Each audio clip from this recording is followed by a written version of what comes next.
Welcome to Raising Adults, the groundbreaking parenting podcast that starts with the end in mind. We're your co-hosts, Deana Thayer and Kira Dorian. We created future-focused parenting to take families from surviving to thriving. So join us as we help you stop raising kids and start raising adults.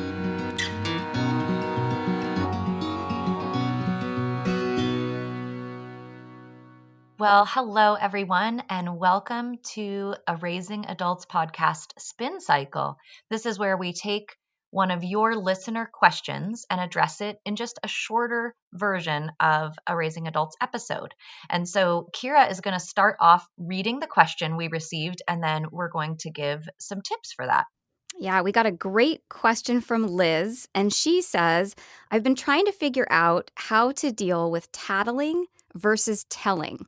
I want my kids to grow up to be adults that see something, say something, and don't stand by when they see things that are really not okay. But tattling on everyone about everything as a way to get attention is concerning, and it sounds like her kiddos are starting to pick up on some of that they're seeing from other kids. And here's what I love. I love you, Liz. She said, I've been listening back. I've listened to safety, assertiveness, discipline, consent, friendship, advocacy, lying, and defiance, and haven't found the answer to this question. So, Liz, thank you for listening. You are our hero. Like, she really did her research first. She did. Well done, Liz. She tried to find the answer somewhere else first, which I really admire. Yes, I do too. But she's right. We haven't talked about this. So I'm so glad that she asked. So Deana, what do you think? What are your thoughts? Yeah, I think a really first foundational thought that I'll just throw out there is there's a safety component here. And I think that creates one distinction between telling and tattling.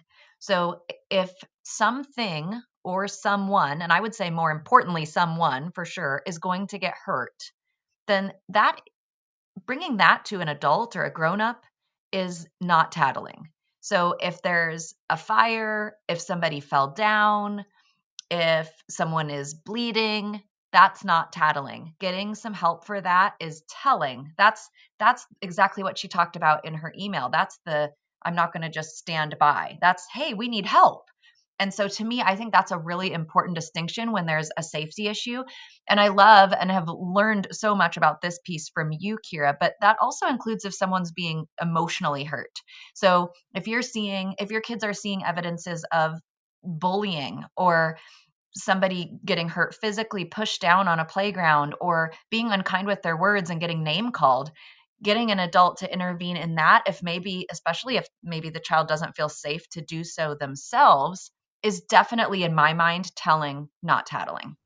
Yeah, I completely agree. I think those two parts are so important. And I have to tell our listeners that, so Deana and I, before we hit record, we were like, hey, what do we want to make sure we cover in the spin cycle? And we both brought ideas to the table and then realized that we had the exact same 2 points that we wanted to share with you. So yes, we did. Yeah. So that first point that you just made, Deana, I know we both really agree. That's the foundation. Is like we start with, is anyone getting hurt physically or emotionally by the actions of someone else? A grown-up needs to know about it. And then I think the second point is, if they're not, examining the why, because we love our whys here at Future Focused Parenting. Why does the child feel compelled to come and tell a grown-up if it's not about that? And I think that's where that great questioning comes in that you and I talk about all the time too, because we don't want to just jump to don't tattle. It might be that if we ask, hey, if no one's getting hurt emotionally or physically, can you help me understand why you felt you needed to tell me that? Because they might say something that you think, oh, yeah, no, I really actually did need to know about that. Or they might kind of realize that they're not even really sure why they told you. Or, wow, I guess if they're older, like, oh, I guess I was just telling you that because I wanted to get so-and-so in trouble. And that's going to help them start to also recognize and develop the critical thinking skills that they need to be able to go, do I need to tell a grown-up? At what point do I get a grown-up involved? And I think too, and I know at my kids' school, they talk about this a lot, the piece of trying to solve it yourself first and how important that is, especially as kids get older. Even if there's, some bullying or a safety thing, can you be an upstander? And before you go get a grown-up, say, hey, that's not okay. Please don't touch them that way or don't hurt their body that way. And if it doesn't work, immediately go and get a grown-up. As opposed to if the building's on fire, we go get a grown-up right away.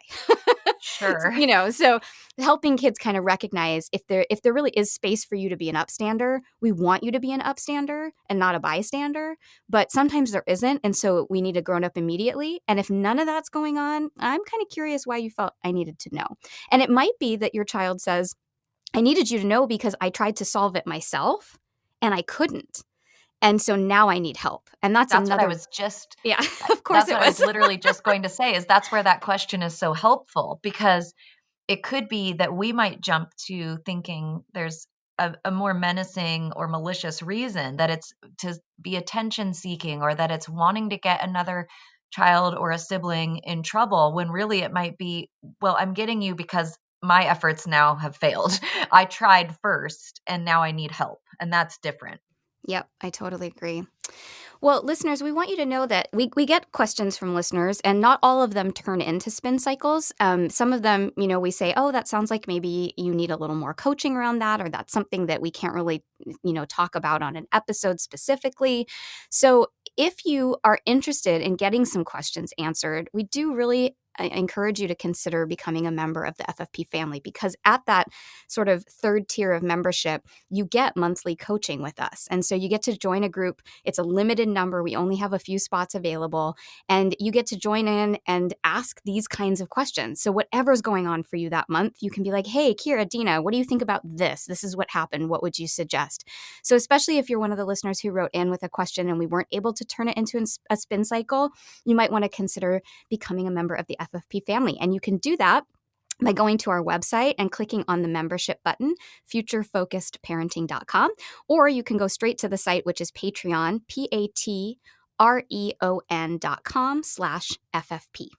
And next week, on Monday, our next episode that you're going to hear kicks off our mental health series, which I am so excited about. It's so fantastic. I'm really proud of what we kind of curated over those 4 weeks, don't you think?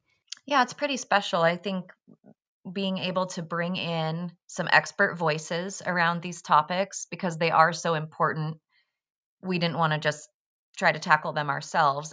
And yet I think a lot of parents are wondering about these kind of things: depression, anxiety, body image, all of that, and wondering, if this does come my way, how would I handle it? And so what we're doing with that series is really providing some experts in the field to talk about, how do you recognize these things first and foremost, and then if you do see them, what can you do?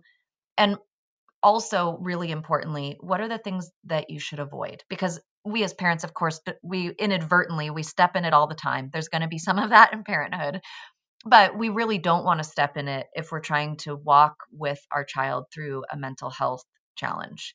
And so this series, I think, is going to be really helpful and important. And what I'm also hoping, listeners, is that if these aren't issues maybe you're personally dealing with, that you might consider sharing the episodes with a friend or a colleague or someone who maybe is walking through one of these topics, because they might be able to utilize the resource and find it to provide some really helpful strategies for them.